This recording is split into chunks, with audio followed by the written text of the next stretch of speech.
Hey everybody, I'm Calvin Smith, and today I have Andricus Boyer with me. Yeah. And we're going to be talking about his career, how he got started, and Calvin Smith Productions, CSP, is just a platform for artists, musicians, and entertainment. And man, I'm glad this is my first episode, and I appreciate you coming through. Man, I appreciate you having me. Yeah, I really do. Yeah, glad to be here. So, tell me something about yourself, man. How'd you get started? I am singing. First of all, give you the quick run through of the backstory. I'm a singer, songwriter, and producer. Okay. Based out of a small town called Bolivar, Tennessee. I know where Bolivar is. It's about 20 miles south of Jackson, man. Yeah. And son of a preacher. My dad's been pastoring my whole life, so I grew up in the church. That's where my roots start in music. Grew up kind of like you told me about your story, musical background. My dad and all his brothers and sisters. My grandfather was a pastor. Quartet singers, man. They used to travel all over the same South. Thing. Yeah, man. So get it honest, man. My family, that's right, full of music, full of talent. Yeah. And so I started singing at about 4 years old. Before I really could form sentences, I was forming melodies and different things like that. And so yeah, man, that's where the I guess the attraction and the love for music started way back then. Yeah. It's crazy, man. So I was looking for somebody to. I was gonna do this girl named Donna. Uh-huh. It just kind of fell apart, Yeah. and I'll still double back and get her. But you ran into Mulligan, Christian Mulligan. Yep. Mully, what we call it. Yeah, man. And shout out to Mulligan, appreciate you. Yeah. And so I was like, he said, "Hey man, you got to check this guy out." I said, "All right, Chris, I'll check him out." And I listened to your music. I said, "Man, I gotta link up with this guy." Yeah. I really do. Man. So, and then I just kept listening to you. I'd go for walks and stuff, and I listen to your stuff. I was like, man, I really love his style, man. Yeah. He's you kind of got his feel. Yeah, you know what I mean? Yeah. It's yesterday, today. Yeah, you know, man, it's like merging everything together. And I was just like, man, I gotta sit down and talk to him. Yeah, Then sure. I decided, you know what? I don't know how he feels about it, but he's gonna be my first podcast if he's okay. Yeah. Then he said, "Oh man," I said, "Oh man, we do the same thing. I definitely gotta get him." For sure, man. You know. I appreciate you having me, man. This is a blessing and an honor for me. Yeah. Just to be here, you know. So who influenced you as far Man, as so many. I started out again in gospel, so you got your old school gospel acts like canned spirituals that I grew up on back in the day from when I started listening to secular music, if you will, like your Timbalands, your Genuine's group called Player back in the day, all the R&B guys, Boys to Men, different people like that, and really and truly what kind of shaped the music that I do to where you can kind of hear some of the influences in it. Guy named PJ Morton. I know who you're talking about. PJ Morton, man. Louisiana. Yes, sir. Yeah. He is he's the GOAT in my eyes and in my ears. His music has shaped a lot of what I do and how I approach songwriting and different things, melodies and things like that. And so, guys like PJ every time Morton. I listen to him, I hear Stevie. Yeah. It's like every time I'm like the chords, everything. I'm like, that's Stevie right there. For me, up until I met or came across PJ Morton, it was Stevie for me. Oh, that's my dude. And then when I came across PJ, I was like, PJ has, he's eclipsed not in catalog and success and things like that as a Stevie Wonder. But for me and my influence, PJ, man, he's a guy. That's my. It would be PJ. Let me see who else. As far as. I got people entertainers that I'm like, okay, I like their voice, but I mean, and I'd have to go to gospel. Yeah. But then I mean, my whole family sings, man. I mean, it's crazy. I'm probably the only one that don't sing. I do, but I like the production side of it. So, I've always wanted to get behind the scene. And, I didn't have a choice. I had to get in the choir. Yeah. My mom was like, you getting in the choir? And I was like, nah. You in the choir now. And that's kind of how it went. So I get it, man. I understand. All day long at the church, on the weekends. 5 days a week. Yes, sir. Yes, sir. So I get it. So what are you doing right now as far as projects. I heard your last stuff, and Yeah. you were talking to me about what you were getting ready to go into now as far as the future. Yeah, so I'm currently in production on an EP, or not really certain if it's going to end up being an EP or if I'm just going to run singles until I build a good solid base. Okay. But I have about 6 songs in production right now. Okay. Eventually hoping to release an EP or a full-length project at some point in time. But yeah, man, just during the pandemic, man, I was, even though it was a hard time, I've been blessed with some pretty cool songs, man, and some songs. I've been writing the best music of my life since the pandemic, I'll say. And so I'm gonna play one of your other songs while you're doing that. I'm really excited about this new music, man. These new songs, because I feel like they got me through and they ministered to me through some tough times, and I just know they're gonna do the same thing, and people are gonna be able to connect to them. So I'm excited about them. Yeah, I tell people all the time. We'll be talking. Yeah. And they'll say something, and I say, that's a song right there. Yeah.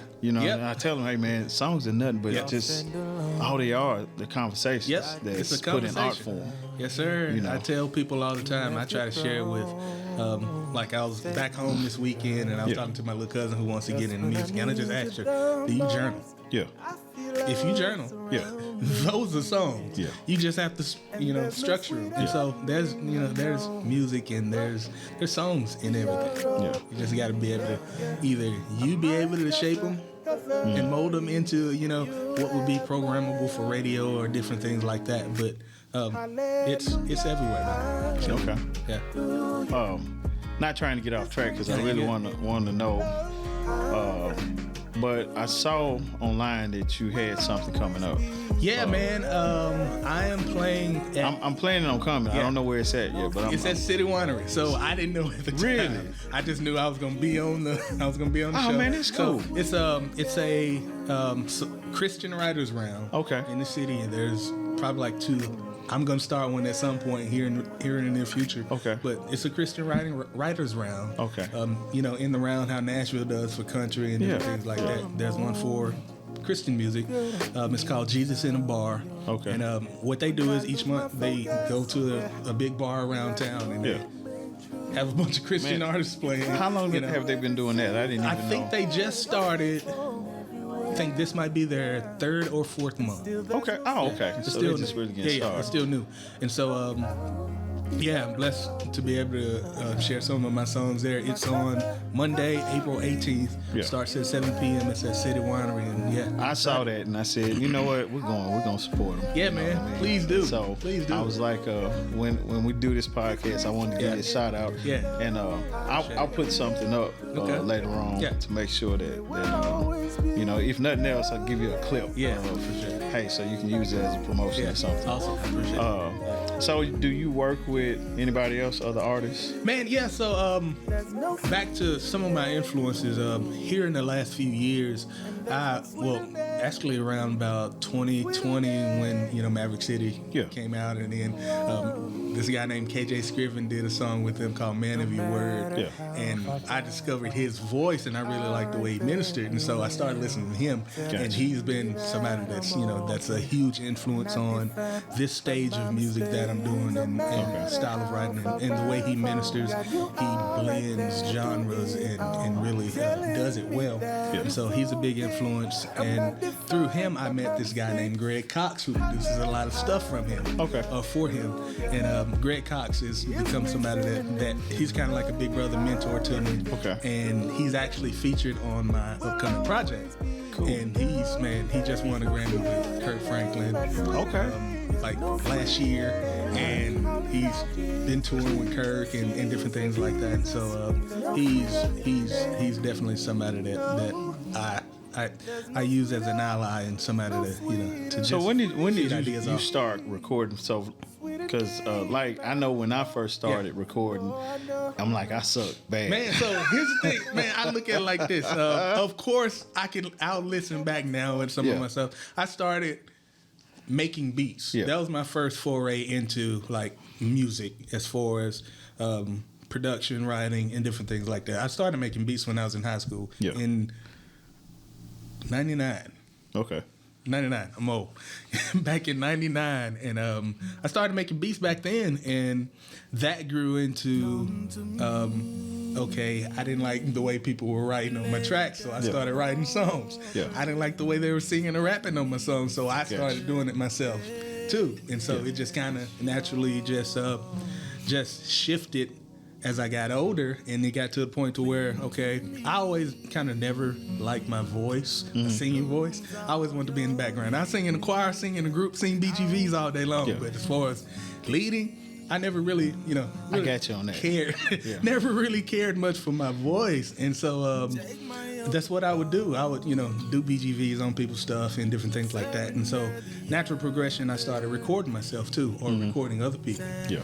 And I became known around back in Jackson for that, just as a producer, songwriter, and engineer, and just helping people get their Okay, so you do it all. You sing, you write, you produce, everything, man. You engineer. Yep. Okay. Yep. Went to school for audio engineering and all that. So I don't necessarily do that now. Yeah. But it's just more songwriting, production, and of course I'm stepping back into artistry now. So yeah.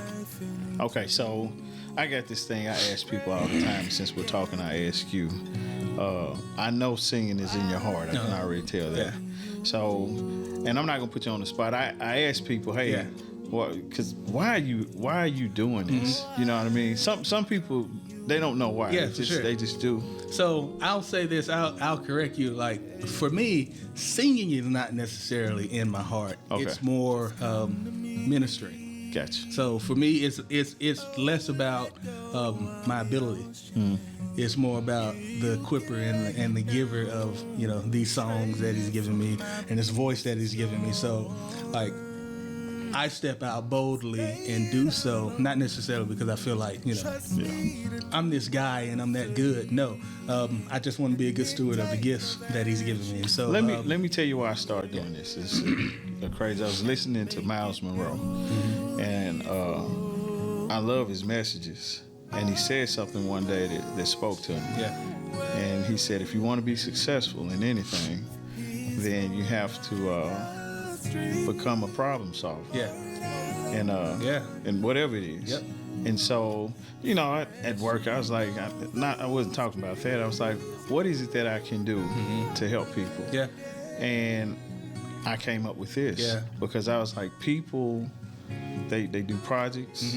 They sing wherever they sing, and they, when you look at The Voice and all these other spaces, it's about image and it's about a whole bunch of other stuff, and it's actually not about. And the good Lord above gave us all the talent, a gift. And I'm like, who are they to say that you can't use it? Yeah, for sure. And it's kind of like, hey, I gave you something in your hands, so do something with it. For sure. And so I could tell you my story, but we ain't got time to sit here and just do the whole. Man, you sharing that, man.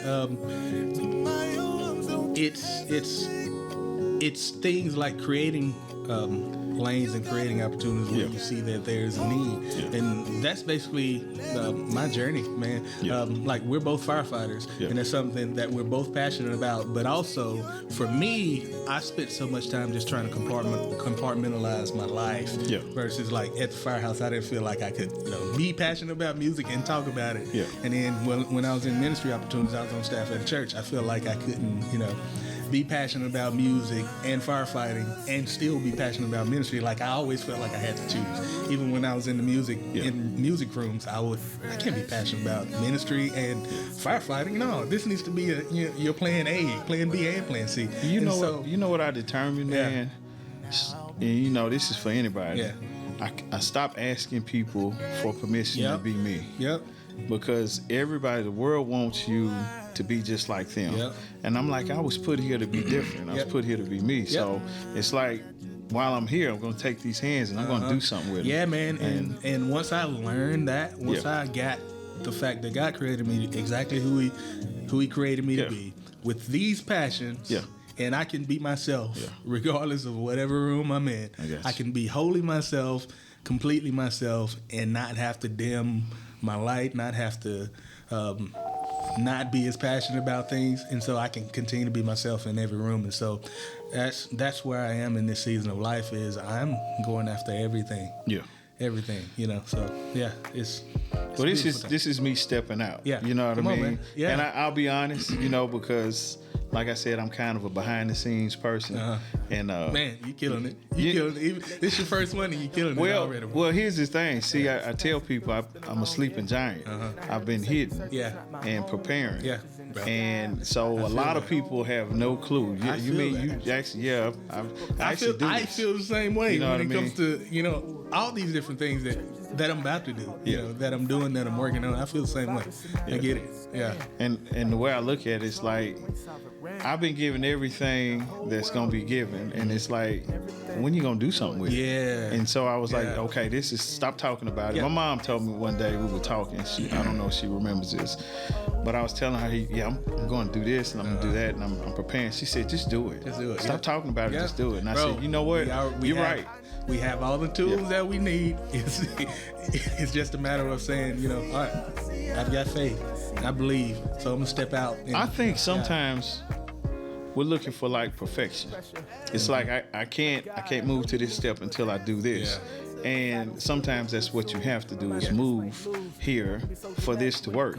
Because if you never move, you're gonna be stuck. And this is never gonna work until you get up off your behind and just make it work. So man, I applaud you on, life throws you out kind of circumstances. Sure. Yeah. And when COVID came, it was put everybody on lockdown, but it made people reorganize stuff, and it really made me look at stuff like, hey, you need to get busy and do this stuff. And so I'll share this, and I'll share it briefly. So pre-COVID, end of 2019, I was planning a big year in 2020 in the R&B field, in the R&B industry.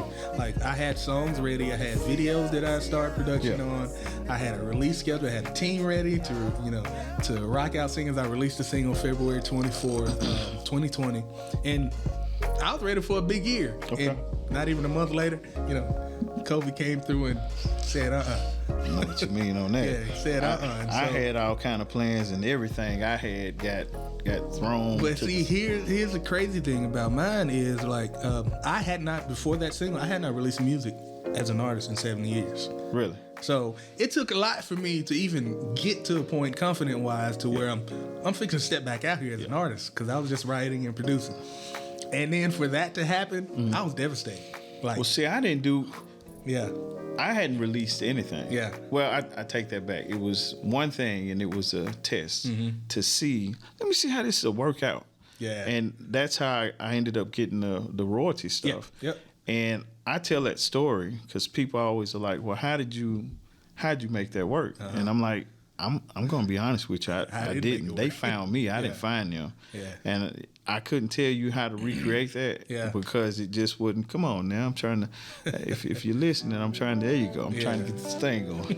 It's what I love about this podcast setting, because you can mess up, you can laugh about it, you keep going. It's not a big thing. Man, come on. But the thing is that was the carrot that was dangling, because I had gotten rid of all my music stuff, and I had gotten on fire department. I'm like, hey, this is it. I got this career, blah blah blah. I was gung ho, and I'm looking ahead, and I missed it, man. I was like, it was a part of me that was missing. For sure. And so I remember talking to my sister, and I said, I'm going to start buying more equipment again. She's like, okay. And I'm talking to my mom, and I had registered with BMI and whoever else. And so I said, I wonder if my stuff is still good. Now, this is just a random conversation. I'm walking to the mailbox as I'm talking to her. And when I get to the mailbox, it's some mail from BMI. And I was like, well, so she said, hey, it's still good. And I opened it up, and it's a check in it. And I was like, this got to be a mistake. So I'm trying to figure out, was it something I did with him? It was a guy named PJ that used to be here. He's in DC now. And I used to go to PJ's. He had a home studio, and he's pretty honest about doing stuff. So maybe it's something I did with PJ. And I was like, nah, it's not that. So I said, well, let me call him, because I'm like, y'all made a mistake. And I call them, they verify everything. They're like, no, it's you. Well, I did it under, what they call it, ghostwriting name, because I didn't want nobody to know it was me. So I used the name that my brother and his friends gave me, was Deacon Dan, because back in the day, they'd sneak off the drink, and I wouldn't drink with them. So they say, oh, here come Deacon Dan. And so, and then I remembered, this was the thing. It was a test. I just sent it just to see what would happen. Yeah. And a couple years later, and I remember getting letters from BMI, and I would throw them away every time. It may have been checks. Yeah. And I just throw them away. Yeah.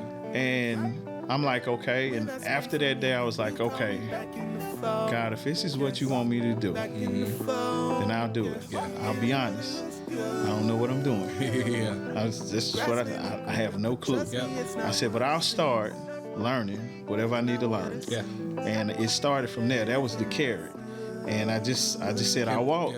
I don't know where I'm going. Yeah. I don't know what I'm doing. Yep. But I'll just go. They kept saying yes at every step. Yeah. And I would get frustrated. Seriously, I get frustrated because I'm like, I'd question, why am I doing this? And another check would come in the mail. Yeah. And at that time, I didn't know when the quarters and all that stuff was coming. Yeah. So that every 3 months or whatever.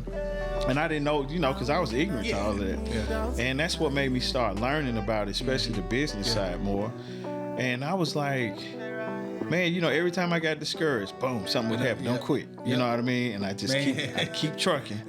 And finally, I told myself, stop tripping. Yeah. Stop getting discouraged. Yeah. You're supposed to do this. Yeah. You know what I mean? Yeah. You don't know why, so quit asking why. Just do it. And I was like, okay, I got it. Yeah. And it's like working out, man, or something. Yeah. You get sore at first and you want to quit. And then after a minute, it's still hard. Yeah. But you soldier through it. you You know what I good. mean? And before you know it, it doesn't hurt anymore as Yeah. much as it did. And now you can see the results. Yeah. And you're ready to do this. You know. You kind of encourage. So that's kind of how I looked at this. So no matter, I'm gonna hit that one again. I like that song. Yeah, appreciate it. It goes down to no matter how off track I get, I'm like, I'm not quitting because I understand and I make an agreement. I didn't ask for this. Yeah. I didn't ask for these steps. I didn't ask for any of them. I walk them. Yeah. But that's not my division. Yeah. My part is to just walk the steps. Yeah, man. It's funny how certain situations we can look at them as in the middle of it. Sometimes we can look at it as it's one thing like 2020 when things shut down. I got discouraged. I did. Not gonna lie, I got discouraged. I was down for about a month. Yeah. And then what I'm saying, God just kind of visited me and just told me like, bro, like I've been preserving you, I've been protecting you before. You've got an appointed time. It's just not now. And it's not gonna look the way you look. And then probably a couple weeks after that, man, he came with the song Cover. Yeah. That I shared with you, man. I'm gonna listen to that one. He gave me that song while I was reading the Word, and he just encouraged me. In the chorus of that song, it says, "I will shower you with peace flowing like a stream poured out on you, refreshing all those dreams you thought were dead. Yes, I'll breathe life into with grace to get you through. Yes, I'll cover you." Yeah. And he gave me that song, man. And so after that, just an overflow and outpouring of just songs and Christian songs and inspirational songs from there. I say up until that point, 90% of the songs, of the thousands of songs that I've written, were secular. Yeah. And since then, 90% of the songs that I've written since the pandemic have been, sacred or Christian songs. So it's, how what I thought was going to be a bad thing or a difficult time, which it was, God was, he was working something beautiful out in the midst of what I thought was some chaos and turmoil. We're gonna take a quick break. And let me see. Yeah, let's take a break real quick. Cool. It's not what it seems.